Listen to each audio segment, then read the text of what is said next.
We can change the way that we feel, the way that we show up in the world through habits. And one of the easiest ways are micro ones. So I'm not talking about those big, huge ones of, I'm going to wake up at 4 a.m. every day. I give you credit if you do. That's not me.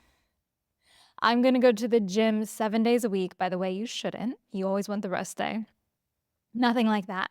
In this video, I'm going to share with you 7 very doable, tiny, tiny habits that change the way that I feel. Even having been a wellness coach for over a decade, really being in this industry, studying the body chemistry, studying the mechanics, studying the nutrition, these small, tiny things surprised me. And some of them I only started doing even just a few months ago. So I want you to have them and to pick what works for you. And the reason why you're going to want to do these tiny micro habits, whether you choose one of the ones I share with you or one of your own, are both scientifically backed. One is that they help with sustainable behavior change.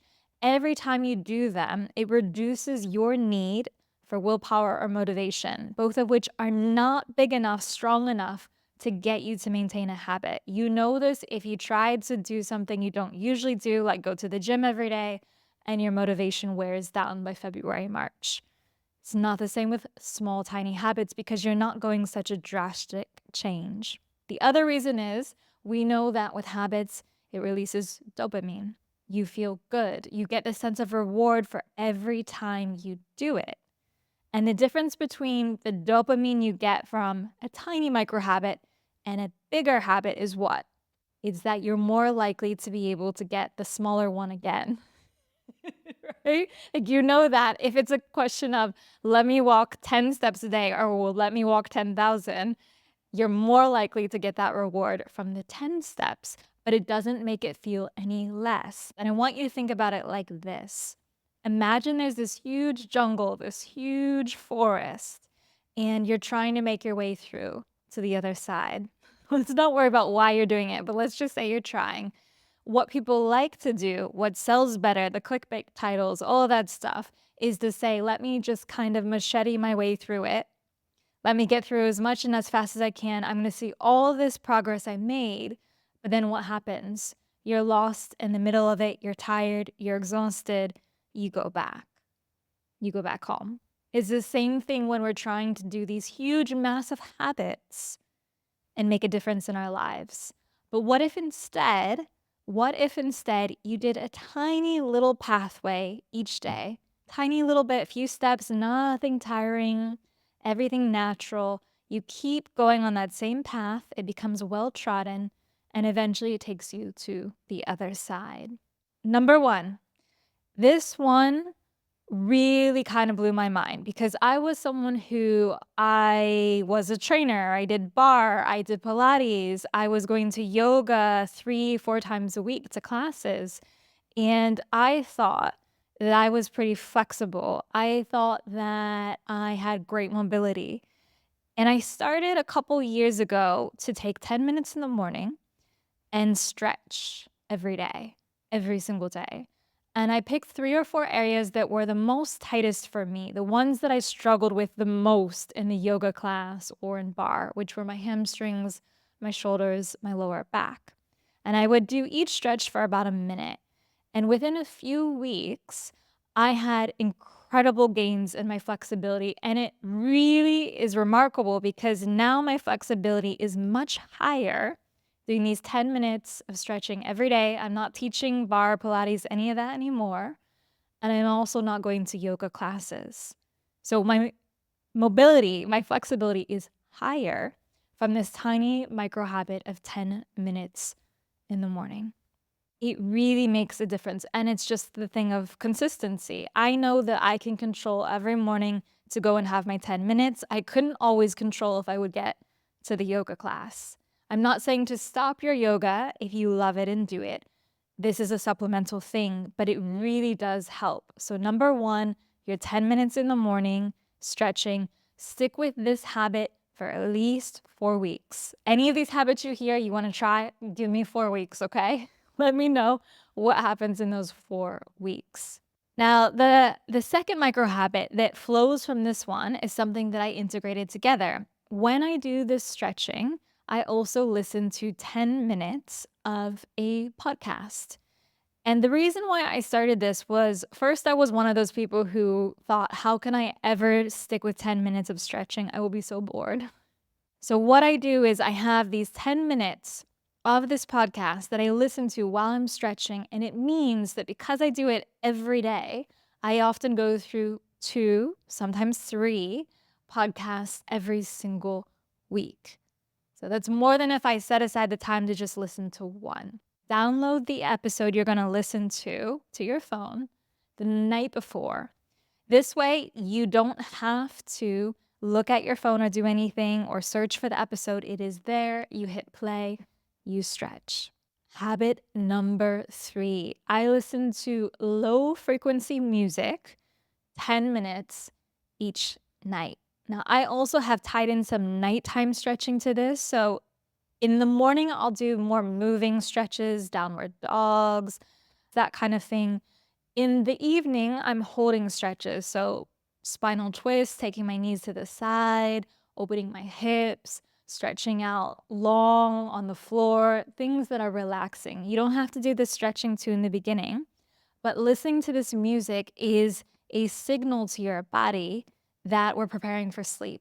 And the reason I started doing this was because I am the kind of person where I'm just high adrenaline in the evening and I really want to calm it down. I want to relax. I would sit in bed. It would take me an hour and a half reading to feel sleepy. I didn't want to be in that position anymore. So I experimented, and one of the things that really worked was listening to this low frequency music 10 minutes before bed. It's a signal. It's just like when you go and you jump in the shower in the morning, signal to wake up. The ones that I listen to is 432 hertz. So that's the one that you will often hear they say classical music goes to, or that the Tibetan singing bowls. You can find those on Spotify. You can find them wherever you listen to music. Really good idea to, again, download those and listen 10 minutes before bed. The other reason why I started doing this is if you've listened to episodes before, I lost my voice completely for 3 months. I still have a bit of tension around my throat. Even now, I can feel it. I was prescribed by my speech therapist to really focus on stress-reducing behaviors, and one of the ones that made the biggest difference for me that really helped me relax, de-stress, release the tension in my throat was to listen to certain frequencies of music. I used to go to the sounds healings, if you've ever been, where they have the different singing bowls, and that for me allowed me to just completely release. So that's the other frequency that I listen to. I believe it's 732 or 747. You can see that as well. It's often called throat chakra healing, anything along that. But finding what works for you, I would even, if this sounds like something you want to try, you can create an actual playlist of these different songs and then download that and listen to it each night. It will improve your sleep. You are going to be very surprised at the difference here. Micro habit number 4. This is one that I only started very recently, and it is also related to healing my throat. So, having to severely reduce how much I spoke and also be very conscious of how I speak led to certain habits that I need to do to maintain vocal health. Some of these actors already do, singers already do. You might even be familiar with them. To make sure, especially if you're living with someone, to have vocal rest built into your day. And so for the first 30 minutes of the day, I don't speak at all. I live with my husband. I don't speak to him. He knows. I've told him I didn't just go quiet one day and then think that he's getting the silent treatment. I told him I'm gonna, not speak these first 30 minutes of the day. And besides giving me vocal rest, something else that was really helpful with it is it's a time of self-reflection. It allowed me to be more present, to not voice my worries or voice things that need to be done, to just start the day fresh. If you have kids, partners, I know that this can be more challenging. Maybe 30 minutes is not possible for you, but 5 or 10? And if you really struggle with doing it in the morning, why not at night? After the kids are asleep, at nighttime, let your partner know, hey, I'm not going to be talking for these last 10 minutes before bedtime, which I actually do as well now. So I take 30 minutes in the morning and 30 minutes at night just before bed to not speak at all.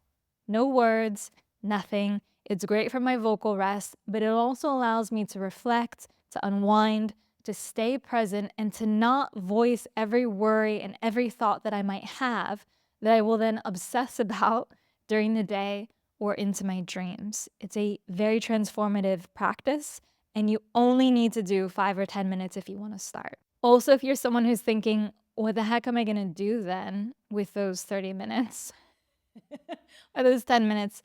Meditate, journal, listen to music, prepare food, whatever. Unlike a specific self reflective practice, you don't have to do nothing. You can do activity, it's just that you're being quiet, you're being silent. Habit number 5. If I could tell you to do any of these, to start with any of them, this is maybe the biggest one, which is putting your phone on airplane mode 1 hour before bed. If that sounds scary, 30 minutes is fine too. If you're someone who really gets nervous, you think I have an emergency call I might need, you can put it on Do Not Disturb and you can set it so certain numbers can come through or certain calls. That's also possible. But what you don't want is all of your Instagram notifications coming up, your Facebook, your LinkedIn, your WhatsApp when you're trying to sleep. It's very hard to concentrate when you do that. You'll also find when you put your phone on airplane mode, which is a simple micro habit, it automatically takes away the temptation to keep working on your phone because there's nothing there, there's no internet. What are you going to do? Go through your photos? Maybe. So, this is a really good practice if you want to reduce your screen time, you want to improve your sleep, reduces your exposure to blue light, it decreases your mental stimulation, and it just allows you to relax a lot better. I will actually keep my phone on silent airplane mode 1 hour before bedtime, and I will not turn it on again until 1 hour after I've been awake, sometimes even longer. Because similarly, as I don't want to be obsessed with thoughts and notifications when I go to bed, I don't want to wake up and have that define my day. Try this once. You will be amazed at how different you feel. It seems difficult, but it's going to become addictive. You will see. You won't want to take it off airplane mode the more that you do this. Habit number 6. This is also related to reducing screen time. Have a timer on when you use social media. It's amazing. When I first started to do this habit, so I just use a simple stopwatch on my iPhone. I don't actually use any of the apps, although you can definitely use those if you're someone who wants a little bit more accountability with it. You need an external force to shut you out of Instagram. Do it. But I just have a stopwatch running and I give myself 30 minutes on Instagram and I just refer back to this stopwatch. And when I started this habit, the amazing thing to me was that I would very quickly pass 30 minutes and I would look back and I did not know where that time went. I couldn't have told you what I looked at. I couldn't have told you how I spent that much time just reading comments, looking at the next reel, looking at the stories. Time just didn't exist. So now that I have the 30 minutes, it's very easy for me to stop because I can see, okay, you're going over, time to exit. And it also keeps you very intentional. Why are you on there? Do you want to learn something new? Do you want to connect with someone? It keeps you with very intentional behaviors on social media instead of more destructive ones, the doom scrolling, the obsessing, the comparison. It keeps you mindful in your usage of it. Micro habit number 7. This one is so powerful because it encourages personal growth, accountability, it builds self-trust and confidence without being too challenging. And that is you are going to make one small promise to yourself every day. You write it down in your phone notes or your journal. It can be anything. To give you ideas, mine have been things like, I'm gonna relax, I'm gonna connect, I'm going to inspire, I'm going to, if I wanna be more ambitious, I'm gonna be more sociable. Each day, I choose a promise based on how I'm feeling, and the scale of that can be tiny or big. It's helpful because it's one small thing I can do. And at the end of the day or the next day, I can look back and see, oh, you did that. You kept your promise to yourself. It therefore encourages me to keep other bigger promises and continue to grow. Something else I do related to this, it's kind of a piggyback habit, is I wanted to practice my languages more. So I actually write in Portuguese, my journal and my promise. So I wake up, I write it in Portuguese. It's a way for me to practice without having to actively think about what am I going to do next. So quick recap on these 7 micro habits that will let you build that beautiful path through the jungle are stretching for 10 minutes in the morning, listening to a podcast for 10 minutes at a time, listening to low frequency music at night before bed, not talking for the first 10 to 30 minutes of your morning, putting your phone on airplane mode before you sleep, having a timer on when you are on social media, and making one small promise to yourself every day. Don't go for all of these. Pick the one that's most intriguing, and I would love to know which you choose. But also, if you have your own micro habits that you think could really help people, please share them with me on Instagram. Let me know what are the ones that have made a difference for you because they could really help other people as well. Thank you so much for listening. I'm sending you tons of growth, tons of energy, better sleep with these habits and anything else that you're working on putting into your well being and into your life.